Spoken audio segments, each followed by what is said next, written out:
قرآن کریم نے ہمیں کھانے اور پینے کا حکم دیا کہ کھاؤ اور پیو لیکن اسراف نہ کرو، اور پھر اللہ رب العالمین نے ارشاد فرمایا کہ بے شک اللہ رب العالمین ان اللہ لا يحب المسرفین، کہ بے شک اللہ پاک اسراف کرنے والوں سے محبت نہیں کرتا۔ چونکہ ہم مسلمان ہیں، اس میں سائنسی اور غیر سائنسی بات کو ہم ایک طرف رکھتے ہیں، موازنہ کرتے ہیں کہ ہمیں 1500 سال پہلے ملنے والی کتاب اور قیامت تک رہنے والی کتاب قرآن حکیم نے صحت کے معاملات کو ذکر کرتے ہوئے ہمیں فرمایا کہ کھاؤ پیو لیکن اسراف مت کرو۔ اس عنوان پر کہ غذا کھانے کا صحیح طریقہ کیا ہے، یہ میں نے ویڈیو کا عنوان رکھا، جیسا کہ میں اپنی پچھلی ویڈیوز میں آپ کو بارہا بتاتا چلا آ رہا ہوں اور اسی کھانے پینے پر ہی بات کر رہا ہوں۔ سامعین محترم، یاد رکھیے گا، کھایا تب جاتا ہے جب انسان کو شدید بھوک کا احساس ہو، اور یہ بھوک کیسی ہو؟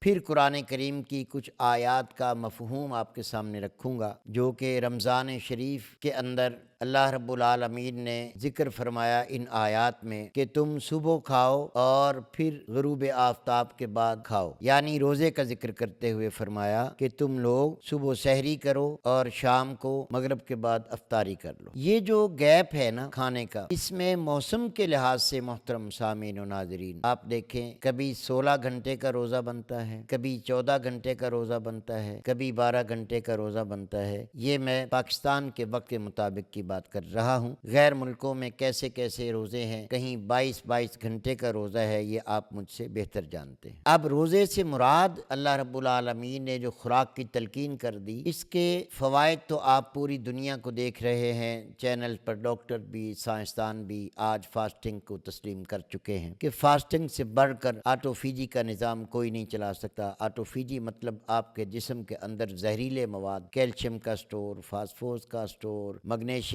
کا سٹور، پتہ نہیں کتنے مادے آپ کے اندر جمع ہو جاتے ہیں جن کو فاسٹنگ سے دور کیا جا سکتا ہے۔ لیکن ہمیں 1500 سال پہلے قرآن کریم نے جو تلقین کر دی کہ روزہ رکھو اور پھر صبح و شام کھانے کی تلقین کی، اس کے اندر ٹائمنگ کتنی ہوتی ہے میں آپ کو بتا چکا ہوں۔ تو سامعین محترم یاد رکھیے، آپ جب بھی غذا کھائیں اس چیز کو مد نظر رکھیں کہ آپ کو بھوک بالکل شدید لگی ہو اور من یہ کر رہا ہو کہ جو بھی میسر آ جائے میں پیٹ بھر کر کھا لوں گا، یہ حقیقی بھوک کی نشانی ہوتی ہے۔ لیکن پھر بھی غذا من پسند ہو اور غذا دل کو لگنے والی ہو تو وہ بہت جلد خون میں بدل جایا کرتی ہے۔ اب غذا آپ نے جب کھانی ہے تو اس کے اندر بھی آپ کو یہ دیکھنا پڑے گا میرا مزاج کیا ہے، میرے ملک کا یا میرے گھر کا ماحول کیسا ہے، گرمی زیادہ ہے، سردی زیادہ ہے، خشکی زیادہ ہے یا رطوبات ساون بھادوں کا مہینہ ہے، پھر اس کے مطابق آپ اپنی غذا کو چوز کر کے استعمال کریں گے تو یقیناً آپ کبھی بھی بیمار نہیں پڑیں گے۔ اب ایک ہے اندھا دھند فیرنگ کہ جو میسر آئے جب میسر آئے، بس جو کھانے کی چیز نظر آئی ٹوٹ پڑے اور کھا لیا۔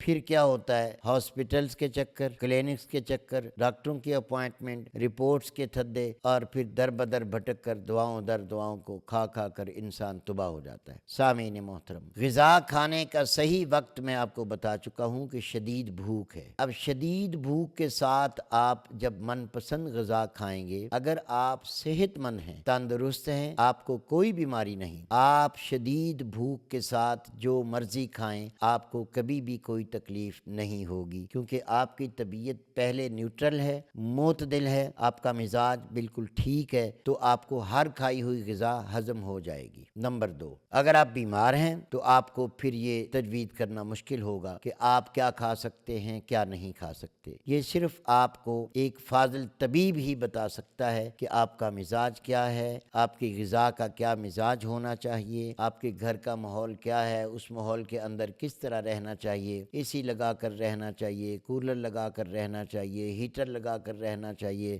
دروازے کھلے رکھ کے بیٹھنا ہے، دروازے بند کر کے بیٹھنا ہے، یعنی ماحول کو بھی غذا کے ساتھ جوڑا جاتا ہے۔ یہ طب یونانی کا بہت بڑا کام ہے۔ اب اس کے ساتھ جب آپ ہر کچھ کھائیں گے نا بیمار ہونے کے ساتھ، تو آپ یقیناً یا تو بیماری آپ کی بڑھ جائے گی، یا کمزوریاں بڑھ جائیں گی، یا آپ کی طبیعت بوجھل رہنا شروع ہو جائے گی۔ نمبر 3، غذا سامنے آ گئی ہے، سنت کے مطابق آپ پہلے ہاتھ دھوئیں اور پھر سنت کے مطابق بیٹھیں، اور پھر اپنی غذا کو، اگر آپ دسترخوان پہ ہیں اور مشترکہ پلیٹ رکھی ہے، مشترکہ کوئی ٹرے رکھا ہوا ہے، تو آپ اپنے سامنے سے کھائیں گے، اور کوشش کریں گے کہ آپ اپنی چیز کو بھی سامنے والے کے ساتھ شیئر کر سکیں۔ یہ سنت عمل ہے۔ ہاں آج کل تو الگ ڈیزائن ہے، ڈائننگ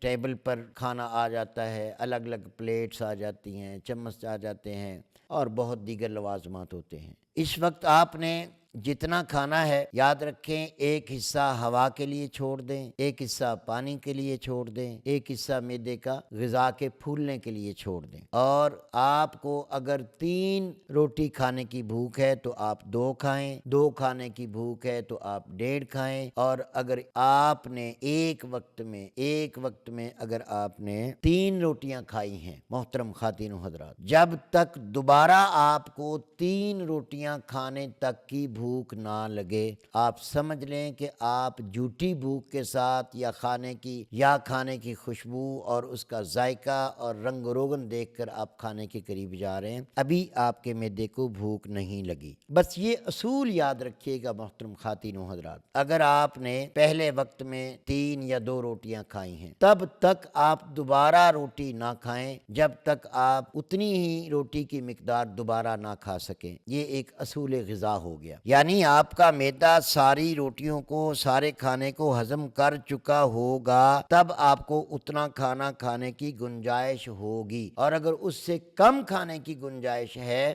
تو آپ کا معدے کے اندر، آنتوں کے اندر پہلے والا آدھا غذا کا حصہ پڑا ہوا ہے،